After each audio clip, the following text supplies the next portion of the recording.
मैं अवधेश यादव, राष्ट्रीय अध्यक्ष विश्व यादव परिषद। अभी 11 फरवरी से जो यात्रा हम लोगों ने अहीर जन जागृति निकाली, उसका उद्देश्य यही था कि अहीर रेजिमेंट सेना, देश की सेना के अंदर अहीर रेजिमेंट का गठन, इसका उद्देश्य था।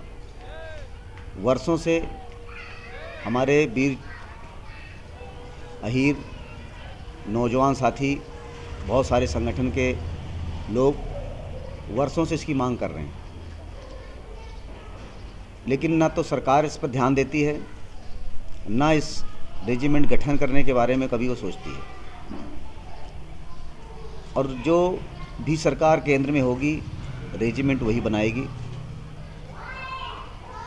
तो हम सभी संगठनों के समर्थन से, सभी साथियों के सहयोग से, सभी का मत लेने के पश्चात ये निश्चय किया गया है कि 2024 की जो सरकार बनेगी वो रेजिमेंट के आधार पर बनेगी। जो भी सरकार देश में चुन के आएगी लोकसभा के अंदर, वो उसमें जो अहीर रेजिमेंट बनाने का समर्थन करेगा, उसी को यादव समाज अधिक से अधिक संख्या में वोट करके लोकसभा पहुंचाएगा।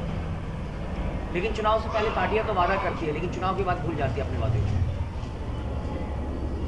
जो पार्टियां चुनाव के बाद अपने वादे भूल जाती हैं, उन पार्टियों का अस्तित्व जो है देश के अंदर से ख़त्म हो जाता है। उनको दोबारा मौका नहीं मिलता। जनता जो है जागरूक हो चुकी है, समझदार हो चुकी है, किसी के बहकावे में नहीं आती है। वो हर नेता, हर पार्टी को भली भांति समझती है और जानती है। आपने यादव परिषद की बात की है, आप अध्यक्ष भी है। सबसे ज़्यादा यादवों का वोट जातिवाद के नाम पे बंटवारा होता है, कई पार्टी इसका फायदा भी उठा रही है। आप कैसे केंद्र से आप इसकी बात कर पाएंगे? देखिए, समाज की लड़ाई लड़ना जातिवाद नहीं है। अपने अधिकार और स्वाभिमान और सम्मान की लड़ाई लड़ना जातिवाद नहीं है। और अगर अपने अधिकार, स्वाभिमान और सम्मान की लड़ाई लड़ना जातिवाद है। कहने का मतलब था यादव समाज का जो वोट है, सबसे ज़्यादा कुछ पॉलिटिशियन जो है इलेक्शन के टाइम इसका इस्तेमाल करते हैं। आप इसका बात को बेहतर समझ रहे हैं। कई नाम भी है, आरजेडी जैसा सपा हो, इसकी नींव रखी गई है यादव समाज पे ही, लेकिन सबसे ज़्यादा उन्हीं का कहना है कि हम प्रताड़ित रहते हैं। इस पर क्या कहेंगे आप? देखो, यादव समाज का वोट तो सभी पार्टियों को मिलता है। आप देखते होंगे सभी पार्टियों के अंदर यादव समाज के नेता बैठे हुए हैं। और मैं सभी पार्टियों के जो यादव समाज के नेता हैं, मैं उनसे भी कहूँगा कि जनता ने, यादव समाज ने आपको चुन करके उस मुकाम पे पहुंचाया है कि आप लोकसभा, राज्यसभा, विधानसभा और देश के कोने कोने में यादव समाज के मान सम्मान और स्वाभिमान की इस लड़ाई को लड़ेंगे। इसीलिए जनता ने आपको चुन करके वहाँ पर भेजा हुआ है। चाहे वो कांग्रेस के अंदर यादव समाज के नेता हों, चाहे बीजेपी के अंदर यादव समाज के नेता हों, चाहे समाजवादी के अंदर यादव समाज के नेता हों, या जेडीयू के अंदर हो, अन्य जितनी भी पार्टियां हैं, सभी के अंदर यादव समाज के नेता हैं। मैं सभी से निवेदन करूंगा कि वो सभी लोग अहीर रेजिमेंट की मांग को समर्थन दें लोकसभा में, राज्यसभा में, विधानसभा में, जिससे कि ये मजबूती प्रदान हो। अगर ऐसा नहीं होता है तो यादव समाज जागरूक हो चुका है।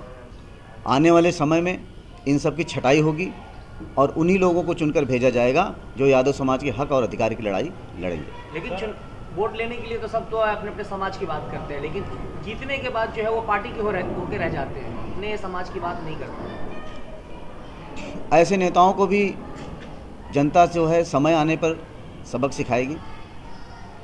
सर, जो आपने यात्रा निकाली है अभी, वो उससे तो कई लोग जागरूक भी हुए हैं, वो कुछ ना कुछ आगे का सोचा भी होगा। तो आगे की रणनीति क्या रहेगी आपकी? अभी हम सभी लोगों ने राजघाट 11 फरवरी को यात्रा निकाली थी, राष्ट्रपिता महात्मा गांधी जी को नमन करते हुए, किसान पुत्र चौधरी चरण सिंह जी को नमन करके नोएडा, गाज़ियाबाद, दादरी, सिकंदराबाद, बुलंदशहर, अलीगढ़, एटा, हाथरस, फिरोजाबाद, सिकोहाबाद, इटावा पहुंच करके सैफई में धरती पुत्र मुलायम सिंह जी के समाधि स्थल पर नमन किया गया और शपथ ली गई कि हम शांति से अपना अधिकार और स्वाभिमान की लड़ाई, अपना हक मांग रहे हैं। अगर शांति से नहीं मिला तो हम क्रांति से भी लेना जानते हैं।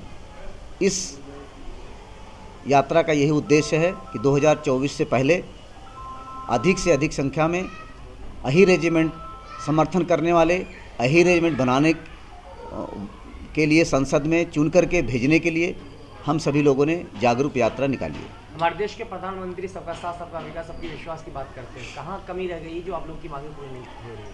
हमें उम्मीद है और उम्मीद पहले भी थी कि जिस प्रकार से मोदी जी बहुत सारी चीज़ों को जो असंभव थी उसको संभव करके दिखाया है, हमें उम्मीद है, विश्वास है कि अभी 2024 का चुनाव कुछ समय अभी बचा हुआ है।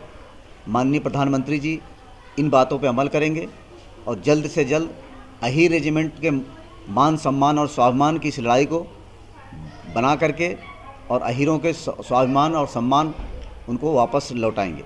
आप समाज की लड़ाई लड़ रहे हैं अपने भाइयों के लिए, यादव समाज के कितने ऐसे नेता हैं जो आपके साथ खड़े हुए थे?